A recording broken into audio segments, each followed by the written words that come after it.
Hi friends, പുതിയൊരു വീഡിയോയ്ക്ക് എല്ലാവർക്കും സ്വാഗതം. ഇന്നത്തെ വീഡിയോ എന്ന് പറഞ്ഞാൽ ചലഞ്ചാണ്. അപ്പോൾ ഇത് ഒരു ഫ്രൂട്ടാണ്. അപ്പോൾ നിങ്ങളിത് ഗസ് ചെയ്യണം. നമ്മൾ ട്രിവാൻഡ്രം സ്ഥലത്ത് ഈ സാധനത്തിനെ ആത്തിച്ചക്ക എന്നൊക്കെയാണ് കേട്ടോ പറയുന്നത്.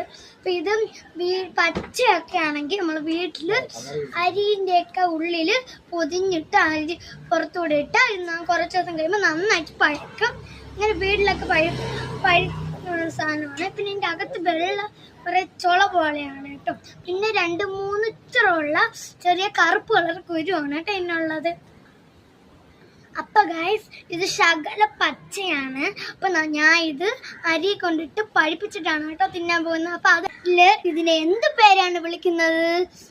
നിങ്ങൾക്ക് ഇതിന്റെ പേര് നേരത്തെ അറിയാമോ? ഞാൻ പറയുന്ന മുമ്പേ അറിയാമോ എന്നൊക്കെ ഒന്ന് കമന്റ് ചെയ്യണം. പിന്നെ നിങ്ങളെ നാട്ടില് ഇതിന്റെ പേര് എന്താണെന്ന് പറയണം. നിങ്ങൾ ഓരോ നാട്ടിന്റെ പേര് ഒന്ന് പറയാം. അപ്പൊ ഇന്നത്തെ ഒരു കുഞ്ഞു വീഡിയോ ഇത്രയാണ്. പ്രത്യേകിച്ച് വീണ്ടും വരാം. എല്ലാവർക്കും bye. Thank you for watching.